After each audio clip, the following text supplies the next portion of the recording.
Bonjour à tous, je vous propose aujourd'hui le book haul du mois. Donc il me semblait avoir été raisonnable, mais je me rends compte en tournant cette vidéo que pas du tout. J'ai acheté pas mal de trucs, ne soyez pas choqués et commençons tout de suite. Le premier livre que je vais vous présenter assez rapidement parce que je connais très mal, c'est Angor de Franck Thillier. Donc avant tout je voulais vous dire que je l'ai acheté sur Gibert Joseph d'occasion et il est ma foi en très bon état, donc je suis très contente. Franck Thillier, c'est un des grands maîtres du policier, du thriller français. Cette histoire se passe en France, apparemment c'est l'histoire d'une femme qui a été séquestrée. Donc je n'en sais pas trop, j'ai pas trop cherché à en savoir pour garder un peu l'effet de surprise. Si vous voulez en savoir plus sur Franck Thillier, je vous invite à aller voir la chaîne de lecture de fans, puisqu'elle connaît très bien cet auteur, elle en a déjà parlé. Elle en parlera mieux que moi, je vous en dirai plus quand je l'aurai lu parce que c'est mon premier Franck Thillier, donc j'ai peur de vous dire des bêtises. Mais en tout cas ça se passe en France et je trouvais que c'était cool d'avoir une enquête policière qui se passait en France, donc voilà. Ensuite je vais vous présenter un livre qui m'a été envoyé par les éditions Point. C'est Fille de Burger de Nadine Gardimer. Donc je ne savais pas du tout, mais cet auteur est en fait juste prix Nobel de littérature, voilà, rien que ça. Je ne savais pas du tout, voilà, ça m'était passé au-dessus de la tête. C'est Hello Mélo qui m'a fait la remarque que c'était en fait une auteure mais super connue, super talentueuse, que elle respectait beaucoup. C'est une auteure qui écrit beaucoup sur l'histoire de l'Afrique du Sud et en l'occurrence dans ce roman c'est l'histoire d'une jeune femme qui va essayer de s'émanciper de sa famille en pleine apartheid. Donc du coup ça m'intéresse beaucoup et puis ça fera pas de mal à ma culture de lire ça. Donc ensuite un livre que j'ai acheté suite à un statut Facebook de mon ami NJ, donc du blog du Libroscope, qui disait que ce livre l'avait beaucoup ému. Donc il s'agit de Une vie entre deux océans. Pour vous raconter un peu l'histoire vite fait, c'est l'histoire d'un homme qui revient de la guerre et qui va travailler en Australie dans un phare. Donc il s'installe avec sa femme et ils essayent d'avoir un enfant mais sans succès. Un jour une barque va débarquer dans le phare avec à l'intérieur un cadavre et un bébé.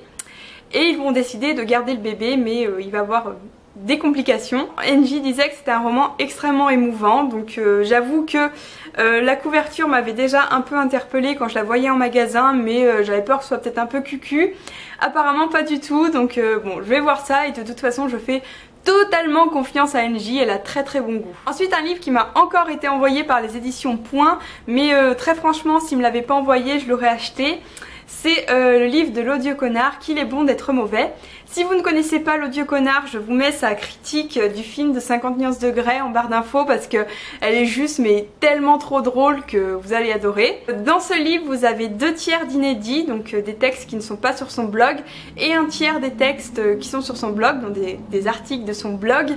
Il y a celui sur 50 nuances, celui sur Twilight, enfin tous les inconditionnels. Et voilà, c'est quelqu'un qui est très drôle, qui n'a pas sa langue dans sa poche. Voilà, je suis trop contente parce que quoi qu'il en soit je l'aurais acheté mais les yeux fermés quoi. Les éditions Point m'ont aussi envoyé un roman que je ne connaissais pas mais que apparemment beaucoup d'entre vous connaissent parce qu'il y en a plein qui m'ont dit qu'ils l'avaient lu. C'est Monsieur Pénombre, libraire ouvert jour et nuit. C'est l'histoire de quelqu'un qui est au chômage et qui va finalement trouver un travail dans une librairie. Sauf que très vite il va se rendre compte qu'il se passe des choses un peu bizarres dans cette librairie, un peu mystérieuses. Et donc ça va se transformer apparemment en enquête policière, enfin pas policière mais en enquête. Beaucoup de gens m'ont dit qu'ils avaient bien aimé, mais il y en a quelques-uns qui m'ont dit que ça partait un peu en live après la deuxième moitié du livre. Donc ça m'inquiète un peu, mais j'aime bien le thème, j'aime bien que ça parle de librairie et de livres, vous vous doutez bien. Donc voilà, je suis très contente. Et au passage je voulais juste vous dire que je trouve que les éditions Point ont fait un super travail sur leur livre de poche. Je les trouve très jolis, très colorés et puis globalement je trouve que ça donne envie. Ensuite un livre que je me suis acheté hier et en fait quand je l'ai mis sur Instagram tout le monde m'a dit tu vas voir il est trop bien, mais genre tout le monde a été absolument unanime là-dessus. Il s'agit du Chuchoteur, donc je pense que vous connaissez ce livre parce que c'est un best-seller mondial. C'est l'histoire en fait de 5 petites filles qui sont portées disparues et on va retrouver que leur bras gauche. Jusqu'au jour où on va retrouver un 6e bras gauche. Donc c'est une enquête policière qui se passe apparemment dans un huis clos. Ça a l'air très bien, il paraît que c'est vraiment... Mais tout le monde m'a dit que c'était bien, sans exception. Et il y a un tome 2 qui est sorti, une suite qui est sortie là, donc j'ai vraiment trop hâte de le lire. Ensuite un livre qu'on m'a très gentiment acheté, c'est un beau livre, c'est l'intégrale Verhoeven de Pierre Lemaitre. Je vous disais que j'avais envie de découvrir plus de livres de Pierre Lemaitre parce que j'avais été totalement subjuguée par Robe de mariée. Donc je voulais lire Alex, mais apparemment il faut lire Travail soigné avant. Donc voilà, là-dedans il y a tout. C'est chez le livre de poche, mais je trouve que c'est un peu cher parce que c'est quand même 17 € pour un livre de poche. Ça me paraît un tout petit peu cher, mais bon, il y a 4 romans dedans, donc on va pas se plaindre. C'est des thrillers, il paraît qu'il faut avoir le cœur bien accroché parce qu'il y a des scènes un peu, voilà, un peu dégueulasses, on va le dire. Si c'est à la hauteur de Robe de mariée et de Revoir là-haut, je pense que ça va être vraiment génial, et il paraît que ça l'est d'ailleurs. Ensuite, un livre que j'ai acheté grâce ou à cause, comme on veut, de Fiona de la chaîne Pretty Books. Elle avait parlé de ce livre, il m'avait beaucoup intriguée. C'est Nous les menteurs. Donc pareil, ce livre, dès que j'ai dit que je l'avais acheté, il y a plein de monde qui m'ont dit tu vas voir, il est trop bien, c'est pas du tout ce à quoi tu t'attends. Donc je m'attends du coup à une petite révélation vers la fin, mais bon, je sais pas du tout de quelle nature elle sera. Donc c'est l'histoire d'un drame, d'un accident apparemment qui va se passer pendant l'été. Donc c'est avec 4 adolescents je crois. C'est tout ce que je sais parce que le résumé est très lacunaire, on va dire, il n'y a pas beaucoup d'informations dedans. Donc c'est très mystérieux, c'est un livre qui du coup m'intrigue et m'attire forcément beaucoup parce que c'est mystérieux. Je pense que je vais le lire bientôt parce que c'est un livre qui se passe l'été, donc c'est un peu le moment idéal. Le dernier livre que je me suis acheté, c'est suite à une vidéo de Laura de Oh là là Chic. Elle parlait de Umberto Eco, elle disait qu'elle aimait beaucoup cet auteur et je me suis rendu compte que j'avais jamais lu de livre d'Umberto Eco et j'ai eu très honte. Donc je me suis empressée d'acheter Le nom de la rose, donc c'est un classique, je pense que vous avez forcément entendu parler de ce livre au cours de votre vie. Donc ça se passe en 1327. Oui c'est ça, en 1327, j'ai eu bon.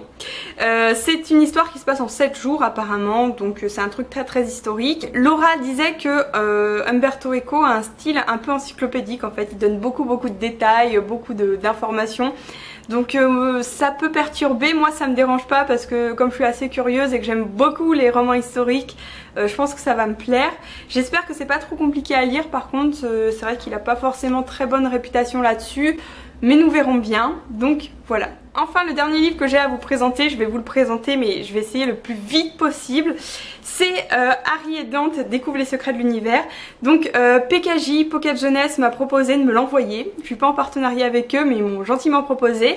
Donc j'ai dit oui, hein, j'allais pas dire non. Je l'ai en VO mais je l'ai jamais lu parce que la VO me bloquait un peu. Là du coup je pense que c'est un signe du destin pour que je le lise. J'ai peur de vous saouler en fait parce que vous en entendez parler de partout et j'ai très peur de vous saouler. Donc bon, j'espère que ce sera pas le cas. Je vous le présente juste vite fait, il est aussi joli en vrai qu'en photo, je vous assure, c'est vraiment une super belle édition. Donc voilà. Voilà pour cette présentation de mes derniers livres achetés et reçus. J'espère que ça vous a plu. Si vous avez des questions, si vous avez des commentaires ou quoi que ce soit, allez-y en commentaire. Je suis à votre écoute et je vous répondrai. Je vous remercie pour votre attention. Je vous souhaite un bon dimanche et je vous dis à très vite. Salut!